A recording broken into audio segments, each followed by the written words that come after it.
date du book haul du mois de janvier 2023 qui est un petit peu conséquent, comme vous pouvez le voir, il est bientôt aussi haut que moi. On sent clairement qu'on venait de finir payer les impôts en décembre et qu'on a fait quelques folies. Il y a 14 livres, mais il n'y en a que 11 que j'ai payés. Il y en a 3 que j'ai pas du tout payés, qui ont été trouvés cadeaux, vous verrez bien.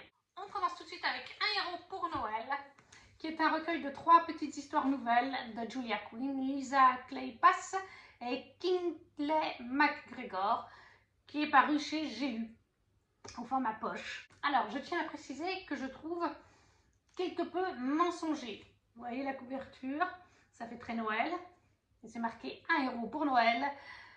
On ne parle pas de Noël dans aucune des 3 histoires. On n'a même pas forcément de temporalité, pour vous dire. On sait que ça se passe dans les années, à peu près dans Bridgerton, donc dans les années 1700, 1800. Il y a 3 histoires différentes. C'est toujours en Angleterre, mais on n'a pas de saison. On ne sait pas exactement à quelle saison on est, et surtout, ça c'est clair, on n'est pas à Noël. À aucun moment, dans aucune des 3 petites histoires, on est à Noël.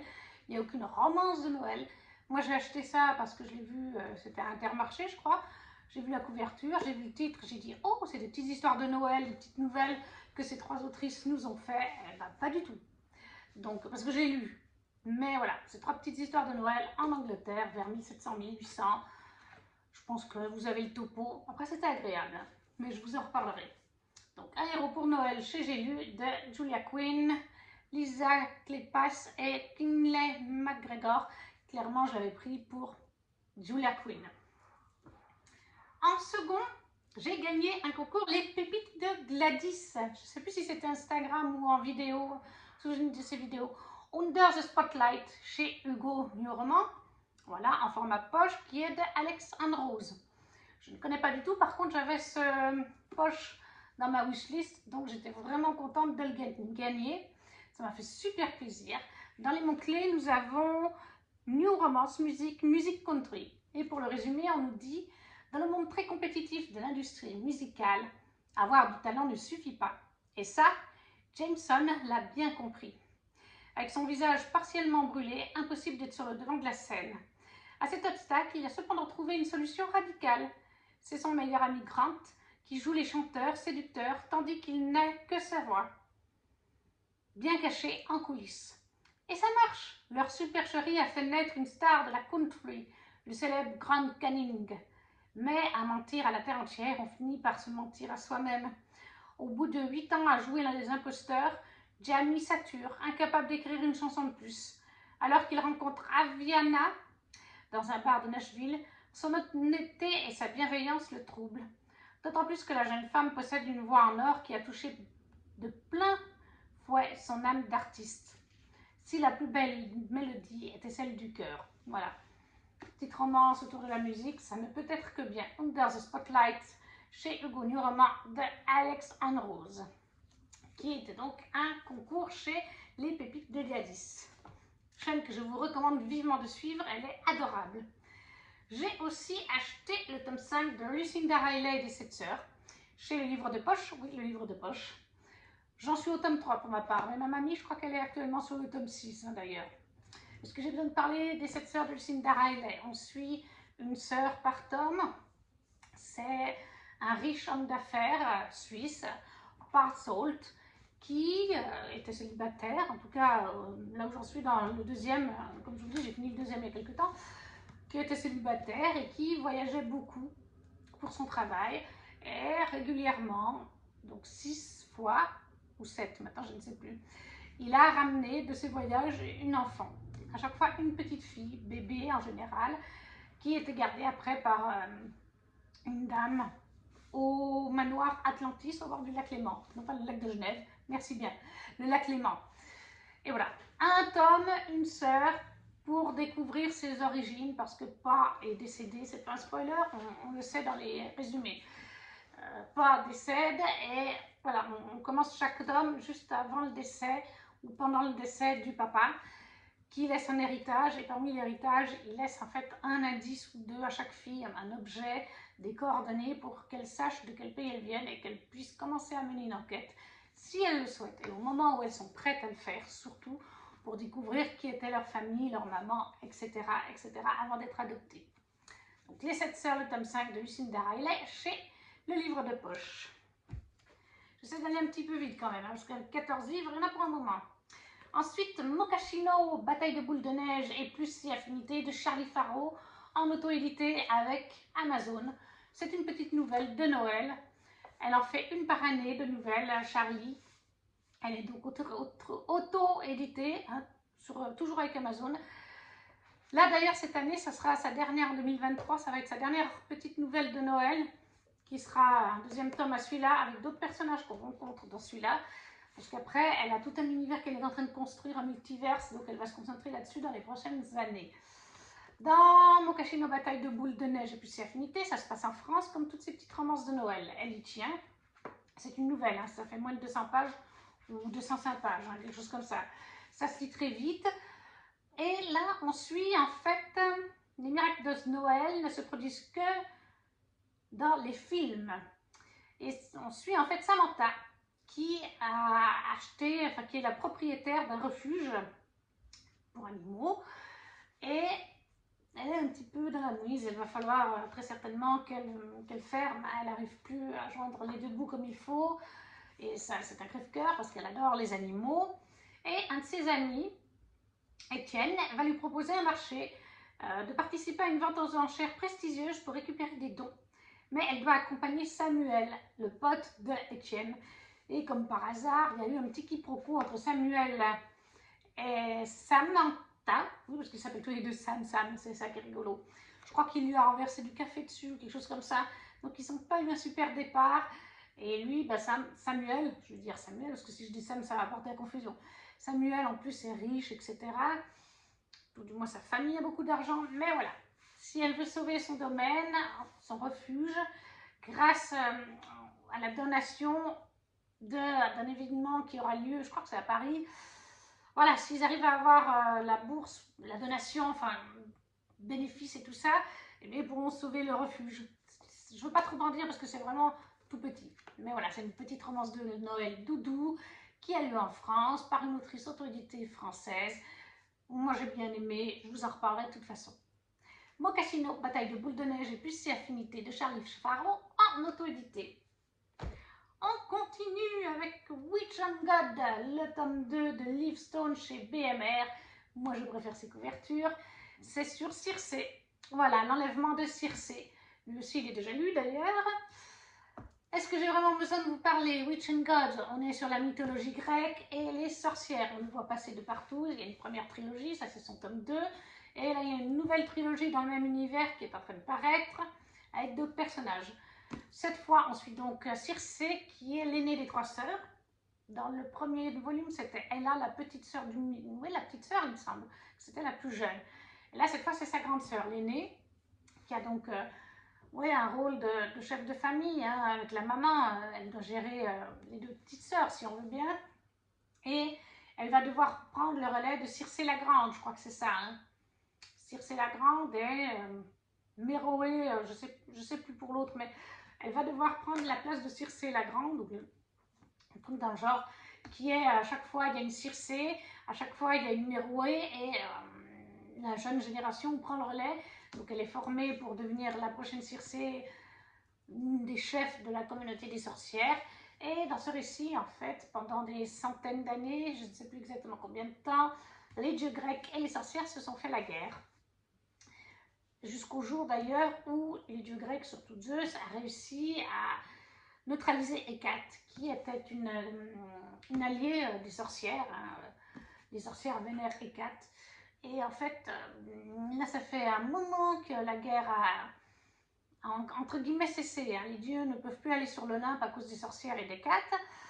Et en fait, dans le tome 1, les dieux décident de faire une alliance avec les sorcières, d'un commun accord, parce que les sorcières ont eu une première naissance non magique, c'est-à-dire qu'il y a une sorcière qui est née sans pouvoir, Ella, la petite sœur de Circé, et chez les dieux grecs, ils se rendent compte qu'ils commencent à perdre le pouvoir sur certaines petites créatures magiques, etc. Ils perdent un peu des pouvoirs, et tout le monde pense que c'est lié en fait, à leur guéguerre, et que s'ils font un mariage entre les deux peuples, entre guillemets, les choses s'arrangeront peut-être. Alors, je ne dis pas comment finit le tome 1, qu'est-ce qu'on a dans le tome 1. Là, cette fois, on suit Circé qui va aller aux enfers pour une raison que je ne dirai pas. Et elle va être aidée entre autres de Hermès qui est son love interest. Voilà. Donc, Witch and God, le tome 2 de Livestone chez BMR. L'enlèvement de Circé. Lui aussi, c'est déjà lu, je vous en reparlerai prochainement. Ensuite, un que je vous mets en photo parce qu'en fait, il est rangé tout au sommet de ma pile à lire. Je n'arrive pas à y aller sans une chaise. Je vous avoue qu'après avoir sorti 13 livres, j'avais pas envie de le sortir de là-haut. L'accro du shopping attend un bébé de Sophie Kinsella chez Pocket. J'ai trouvé ce livre en boîte à livres, tout simplement. Donc, je l'ai pris à la base pour ma mamie. Mais c'est vrai que le titre me fait bien rire. Et quand on regarde les mots-clés, on a humour, mode chiclite, amour, comédie, femme. Ça m'a l'air rigolo. Du cachemire, sinon rien. Becky est enceinte. Et si il est une chose qu'une fashionista de son calibre peut se jurer, c'est bien d'éviter les couches recyclées à bébé Brandon. Ce sera de la laguette griffée, le top de la tétine, le nec plus ultra du pyjama branché. Sa carte bleue chauffe déjà que l'échographie n'a pas encore révélé le sexe de l'enfant. Qu'importe, la seule et unique question importante, à combien s'élève le découvert autorisé d'un placenta? Du shopping de haut vol, mais pas seulement. Becky n'en démord pas. Il lui faut Venetia Carter. Carter, oui. L'accoucheuse des stars. Et, surprise, l'ex-girlfriend de Luke, le mari de Becky. Et heureux papa. La situation devient vite intenable, tant la dame est vexante et machiavélique. Bref, 9 mois d'enfer à prix cassé. Ça a l'air rigolo, donc je l'ai gardé. Je ne sais plus si mamie l'a déjà lu ou pas. Je ne sais plus du tout.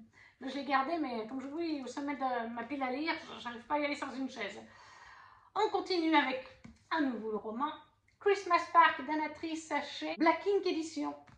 J'adore cette couverture. Alors là, coup de cœur, je vous en parlerai le moment venu, mais de toute façon, Anatrice, qu'est-ce que Anatrice fait qui n'est pas un coup de cœur pour moi, je me demande. Là, on est en France, sur une romance de Noël, je pense que ça se voit, en France. On va suivre Priya, qui est une jeune femme qui va postuler au poste de babysitter de Dorian. C'est ça? Oui, Dorian Close. Dorian, qu'on suit aussi, qui est le PDG de Christmas Park, un parc fondé par ses parents, qui a deux côtés du parc. Il y a une partie pour toute la famille avec les enfants et une autre partie du parc est réservée pour les adultes. Vous aurez des attractions sur le thème du sexe, tout ce que vous voulez. Vous avez des petits gadgets, vous avez des attractions dans ce sens-là. Vous avez genre des peluches sur la thématique. Voilà, ça c'était l'idée de leurs parents, à Dorian et à sa sœur, ouvrir un parc en deux. Une partie familiale enfant et une partie que pour les adultes. Et Dorian est papa de 2 enfants. Un grand garçon, je ne sais plus, je crois qu'il a une dizaine d'années, et une petite fille qui a 2 ans, quelque chose comme ça. Je ne me rappelle plus exactement, je l'ai lu il y a 10 mois en arrière, donc à peu près, mais oui, elle a à peu près 2 ans. Et donc il recherche une nounou, c'est un papa célibataire, il est séparé d'avec la maman. Priya va donc postuler pour le job de babysitter pour s'occuper de ses 2 enfants. Et vous vous imaginez bien qu'il va se passer plein de choses avec Dorian, tout comme aussi avec les enfants. Il n'y a pas que Dorian, il y a les enfants, le grand-père, bref. C'est super déjanté, c'est super rigolo. Pour une romance de Noël, moi j'ai passé un super moment. Je préviens simplement, comme toujours avec Anatrice, il y a des scènes très spicy. Voilà, c'est son truc à Anna, et elle est douée pour les écrire. Après, je vous en reparlerai très vite, mais Christmas Park d'Anatrice chez Black Ink Edition, ça a été pépite. On n'a pas fini. Vampiria, le tome 3, La cour des ouragans de Victor Dixon chez Robert Laffont. Lui aussi, déjà lu d'ailleurs. Est-ce que j'ai vraiment besoin de parler Vampiria? On le voit passer partout. Dans cette première trilogie, on suit Jeanne de Fredlac qui va voir sa famille être tuée par des vampires. Car dans ce récit, on est de nos jours, mais on n'est pas comme on est nous dans ce monde de nos jours. Notre monde est resté figé avec le moment où Louis XIV a dû mourir. Louis XIV n'est pas mort cette année-là, il a été transmuté en vampire. Ça a été le premier vampire, vraiment. Et il a après transmuté sa cour, il a transmuté les autres cours, les autres présidents des autres pays. et il règne sur la Magna Vampiria. Donc nous, les êtres humains, on est comme des animaux, parqués dans nos petits villages et nos petites villes. On n'a pas le droit de s'éloigner de plus d'1 kilomètre du clocher, de la ville ou du village. On n'a pas le droit de sortir après le couvre-feu, c'est un risque et péril. Et bien sûr, chaque mois, au lieu d'avoir des impôts d'argent, on doit donner en fait du sang.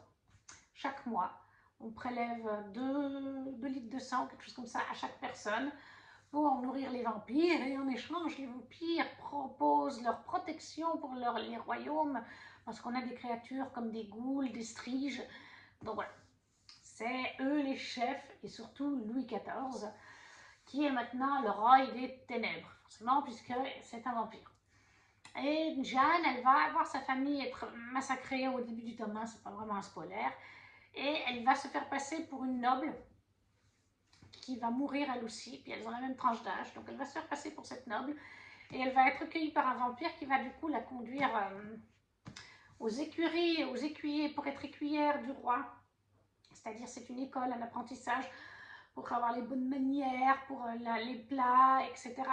Et chaque année, les meilleurs d'entre eux, je crois qu'il y a 2 places, tentent de postuler pour intégrer la garde personnelle de Louis, donc sa garde de protection, qui sont donc à chaque fois des humains, mais des humains améliorés, parce qu'ils vont pouvoir goûter une petite goutte du sang de Louis pour améliorer leurs facultés. Donc voilà, le premier tome, on suit Jane qui est dans cette formation, dans cette école, qui complote sa vengeance contre Louis XIV, etc. Et là, c'est le 3e tome. Cette fois, on part en mer avec les pirates.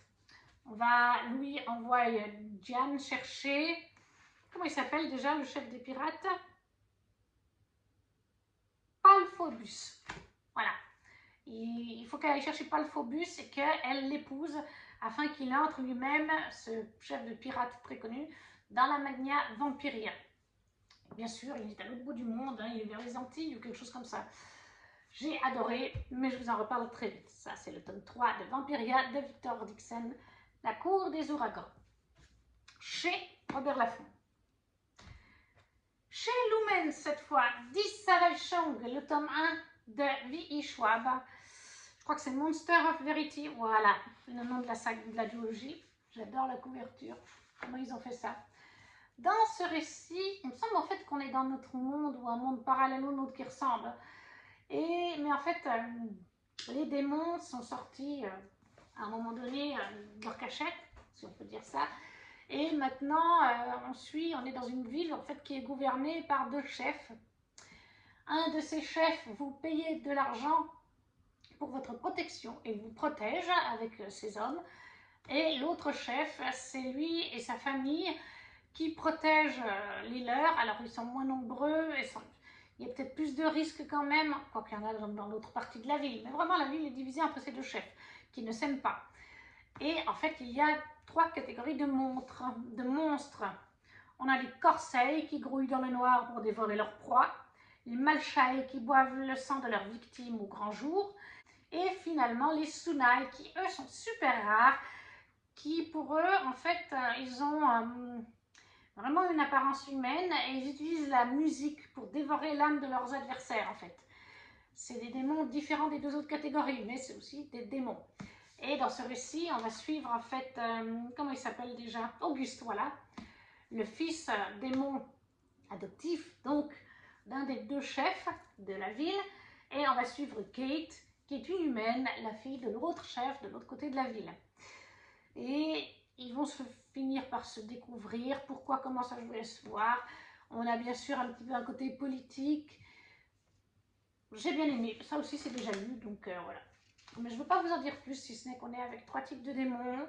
Certains sont peut-être très méchants, d'autres peut-être moins, savoir lesquels le sont ou non.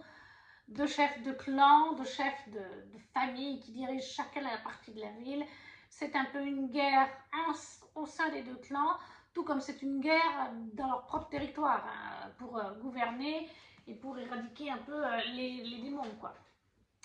Ça, c'était super bon. 10 Savage Chang, le tome 1 de Monster of Verity de V.E. Schwab chez Lumen. Ensuite, j'ai trouvé en boîte à livres Carry On de Rainbow Rowell chez PKJ. Il me semble que, je vais vous lire le résumé. Simon Snow déteste cette rentrée. Sa petite amie rompt avec lui, son professeur préféré l'évite et Baz, son insupportable colocataire et ennemi juré, a disparu. Qu'il se trouve à l'école de magie du Watford ne change pas grand-chose. Simon n'a rien, mais vraiment rien de l'élu. Et pourtant, il faut avancer car la vie continue. En fait, il me semble vraiment, parce que je l'avais vu passer en VO, mais je ne veux pas vous dire de bêtises. Vous sentez avec le résumé qu'on a des vibes d'Harry Potter, hein, avec l'élu et tout. D'ailleurs, quand vous regardez la couverture, ça y fait un peu penser. Il me semble en fait qu'on est sur une fan, il me semble hein, qu'à la base l'autrice est fan d'Harry Potter et qu'elle aime bien Harry Potter et Drago Malfoy en couple, le Drarry. Et il me semble que c'est une réécriture à sa sauce, bien sûr, de Drarry dans Harry Potter. Il me semble que c'est celle-là. Hein. En tout cas, c'est cette autrice, hein, Rainbow Rowell, je suis sûre que c'est elle. Est-ce que c'est la suite ou est-ce que c'est le premier tome? Je ne sais pas. Mais je l'ai trouvé en boîte à livres, donc je l'ai pris. J'en suis persuadée, c'est inspiré de Drarry dans Harry Potter. Et moi qui suis une drariste, je ne pouvais que le mettre sur ma wishlist, parce que je crois qu'il y a 2 tomes. Et quand j'ai vu ça à la boîte à livres, pas loin de là où vivait ma patronne à l'époque, j'ai sauté dessus, quoi. En plus, il est en VF. Je me l'étais mis en VO, mais c'est encore mieux en VF. Donc voilà, Rainbow Rowell, Carry On, chez PKJ. Ça, au moins, je ne l'ai pas payé pour une fois. Ensuite, le livre de la nuit, livre 1 de Holly Black, chez De Saxus, en relié, magnifique édition. Alors ça, on ne peut pas dire le contraire, l'édition est magnifique. Il est de toute beauté.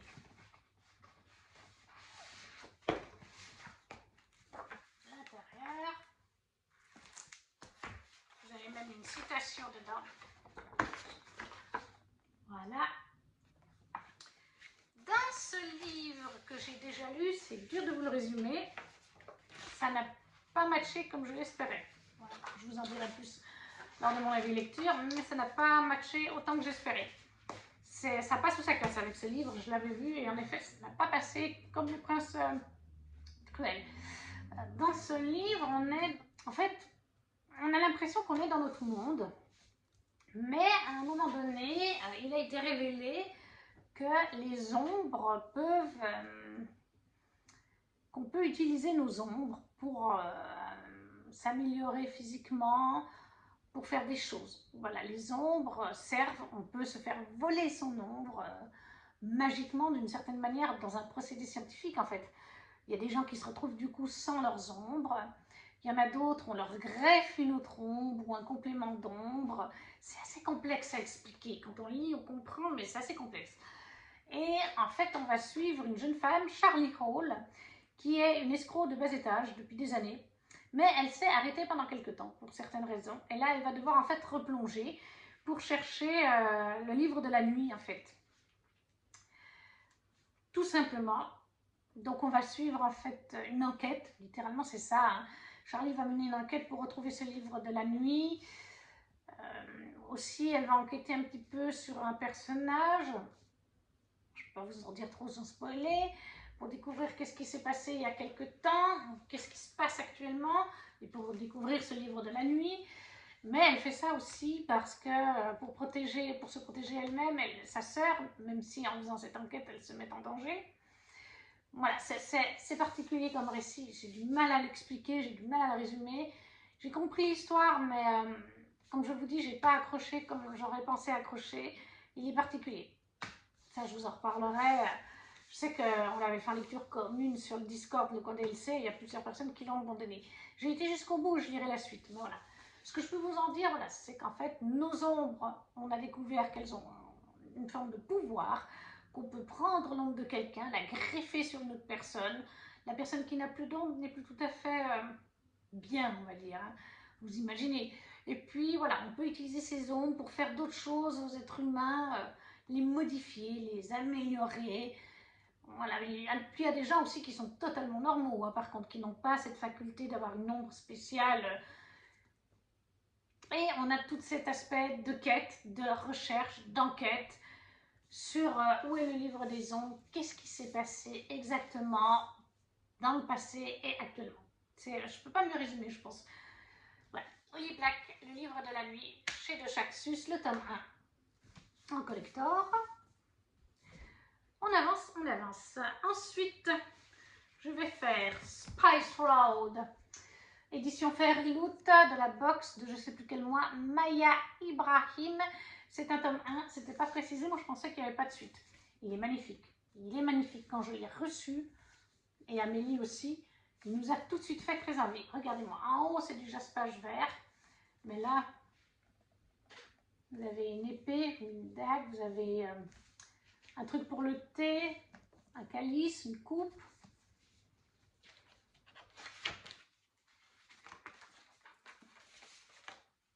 Le voilà. Derrière aussi, il est super bien travaillé. Une première page de garde. Une autre illustration pour la seconde page de garde. Et la couverture est même réversible si on le souhaite. Lui aussi, il est déjà lu. On l'a lu avec Amélie, je crois qu'on l'a lu en août. Ouais, je crois que c'est ça, en août ou en juillet. Non, ça doit être août. Dans Spice Road, on est dans un univers de fantasy complètement inventé. D'ailleurs, il me semble bien qu'on a une carte. Oui, tout à fait, on a une carte. Et en fait, on est dans un royaume, un petit royaume, je ne sais plus comment il s'appelle. Il semble qu'on est à Kalia. On commence l'histoire à Kalia. On va suivre Imani, qui vit donc dans cette petite ville et sans environ Kalia, qui est en fait protégée du restant de la carte que vous avez pu voir. Il n'y a personne qui vient dans leur ville et il y a très peu d'eux qui sortent. En plus, il y a plein de déserts tout autour, donc ce serait un petit peu dur. Et dans ce désert, il y a des créatures magiques, y compris des djinns et d'autres choses pas très gentilles non plus. Et Kalia fait partie d'une sorte de garde, on va résumer ça comme ça, qui protège la ville, qui va parfois dans le désert contrer les créatures, et elle est très forte. Dans ce récit, en plus d'avoir des djinns et des créatures magiques, eux-mêmes possèdent un petit peu des pouvoirs quand ils boivent du thé, en fait. Il y a une herbe spéciale qu'ils mettent dans le thé, qui vient d'un arbre, et chaque fois que vous buvez le thé, il peut avoir une saveur différente, oui, vous faire penser à quelque chose de différent, et ça vous donne, après avoir bu ce thé, des pouvoirs pendant un certain nombre d'heures. Un pouvoir, en l'occurrence, c'était super sympa, je ne vais pas trop vous en dire, mais voilà. Donc, en fait, Imalia, un jour, elle va suivre avec sa sœur Imani. Elles vont suivre le cheval de leur frère, parce que leur frère a disparu il y a genre une année. Il a été déclaré mort, et il a été déclaré traître à leur peuple. Je ne sais plus pourquoi il a été déclaré traître, mais voilà, parce qu'il aurait révélé des choses à des gens à l'extérieur. Non, il a volé du thé, voilà, il a volé du thé pour le donner à l'extérieur. Parce que lui aussi était comme Imani, chef de garde. Imani, il était dans la garde spéciale, là, ceux qui sortent dans le désert, qui protègent et tout ça. Et en fait, il a volé du thé. Donc, il était un traître et il s'est enfui et il est mort. Et en fait, Imani va découvrir avec sa petite sœur, en suivant le cheval de leur frère, des indices qui laissent à penser que son frère, Imani, aidait les êtres humains des villes, du continent, etc., bien plus loin dans les déserts, en dehors des déserts, qu'il aidait en fait les êtres humains, qu'il a donné apparemment le thé à ces gens-là, qu'il adhérait à leur cause. Elles vont découvrir qu'il y a en fait une guerre littéralement, et que leur frère, en voyant cette guerre, il a juste voulu aider en fait. Mais c'était contre les règles de son peuple, c'est pour ça qu'il a été aussi appelé, traité comme un traître, alors qu'il était mort. Et voilà, elles vont découvrir ça, il y a un djinn qui va venir au milieu de tout ça, elles vont devoir partir en quête avec le djinn et avec d'autres personnages. Comment il s'appelle? Taha, qui est très puissant lui aussi, dans les gardiens. Mais il n'a jamais vraiment côtoyé Imani, il ne s'aime pas vraiment, c'est un peu un enemies to lovers. C'est compliqué entre Taha et Imani, on ne sait pas bien, même à la fin du récit. On ne sait pas encore vraiment où ça va aller entre ces deux-là. Mais voilà, ils vont devoir partir ensemble. Taha va prendre son cousin et une pote, je crois, un truc dans le genre avec eux. Donc Imani, au début, elle est un petit peu toute seule dans le groupe. Puis après, il y a la petite sœur qui les rejoint. Mais voilà, c'est une quête. On va se déplacer dans plusieurs villes, dans plusieurs points du désert. On va découvrir le world building, l'univers. Moi, j'ai trouvé sympa, et Amélie, je sais qu'elle a bien aimé aussi, tout ce côté magie, comme je vous dis, avec le thé. L'édition est magnifique. Après, voilà, je ne vais pas vous en dire plus. Je vous en parlerai de toute façon en review le moment venu. Mais voilà. Spice World, le tome 1 en édition Fairyloot de Maya Ibrahim. Il faut d'ailleurs que je surveille quand le tome 2 sortira pour me l'acheter. Ensuite, on retourne chez De Saxus avec Terre brisée, le tome 1 de Victoria Aveyard, c'est ça? Aveyard, oui. Que j'ai lu aussi. Très jolie édition. Après, je suis un peu moins fan, mais très jolie édition quand même. Voilà le livre. J'aime moins les couleurs. Il y a l'intérieur est comme ça. Il me semble qu'on a une carte. Oui, voilà. Et de toute façon, la carte dans l'édition collector, elle est en couleur sur le verso. On a une phrase d'accroche qui est sauve le monde ou détruis-le. On est dans un univers de fantasy. Je ne vais pas vous le cacher, je l'ai lu et c'est comme le livre de la nuit, ça a été un peu une déception.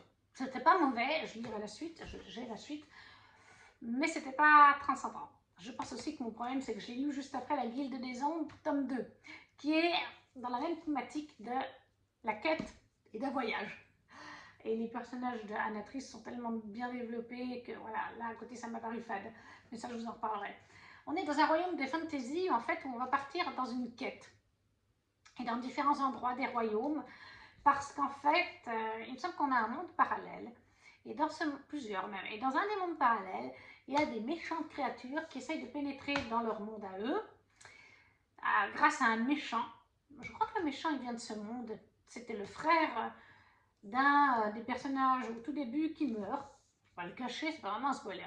Ce personnage meurt et il possédait une épée qui permet de refermer les brèches du monde. Et seul son sang, la famille de ce sang, peut prendre cette épée. C'est d'ailleurs pour ça que le méchant veut aussi la prendre.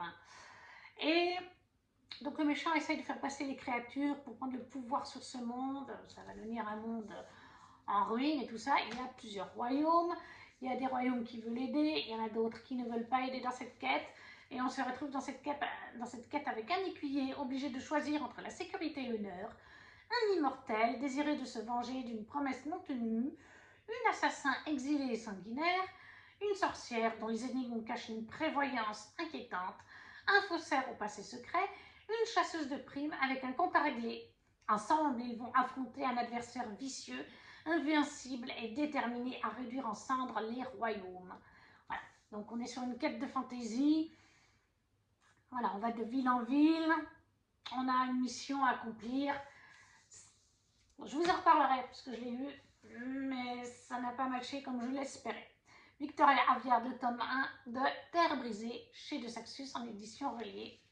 Et finalement, le dernier livre de cette grosse pile à lire, de ce gros boucou là, La boîte à musique, le tome 1 de JJ et Carbone chez Dupuis. Bienvenue à Pandorien. Ça faisait un moment que je voulais commencer la boîte à musique, mais j'en ai d'autres de sagas en cours en BD. Sauf que là, elle était à Intermarché pour 5 €. Voilà. Normalement, elle est vendue, je ne sais plus combien. Les BD, ça doit être 10 €, 11 €. Voilà. Quand j'ai vu ça en janvier, j'étais avec ma maman. J'ai dit, je le prends. Bon, c'est vrai qu'elle m'a dit à 5 €, prix découverte, prix magique. C'est la même chose. Je ne sais plus exactement de quoi ça parle. Pour son 8e anniversaire, Nola reçoit un magnifique cadeau. La boîte à musique de sa maman Anna. Quelle mélodie enchanteresse! Mais à y regarder de plus près, une petite fille gesticule à l'intérieur et appelle au secours. En suivant ses instructions, Nola rapetisse et entre dans la boîte à musique. Elle découvre alors Pandorien, un monde fabuleux, mais aussi dangereux. Il me faisait très envie. C'est un petit jeunesse. Je vais essayer de trouver une page. Enfin, toutes les pages sont très jolies, mais voilà, par exemple. Regardez cette illustration à gauche, comme elle est belle. Puis même à droite. Voilà, moi j'adore les couleurs. Je trouve que les couleurs sont top. Il y a un truc qui est tombé, mais c'est pas grave. Qu'est-ce qu'ils m'ont mis dans la BD? Ah, c'est pour Spirou. Oh, voilà. Donc, la boîte à musique de Gigi et Carbone chez Dupuis, le tome 1. Pour conclure cet énorme boucole de 14 livres. Et la pile à lire va se casser la tronche. Oui, voilà. On va faire comme ça. Le boucole colpa, la pile à lire. Il y en avait tellement que ça ne tenait plus. C'est donc terminé pour aujourd'hui. N'hésitez pas à me laisser un commentaire en me disant si vous avez lu certains de ces livres ou s'ils vous font envie, à laisser un petit emoji si vous ne savez pas quoi mettre pour dire que vous êtes passé et que vous avez regardé la vidéo, à laisser un petit pouce, à vous abonner si ce n'est pas déjà fait, à partager la vidéo. Et nous, on se retrouve très vite. Ciao, ciao!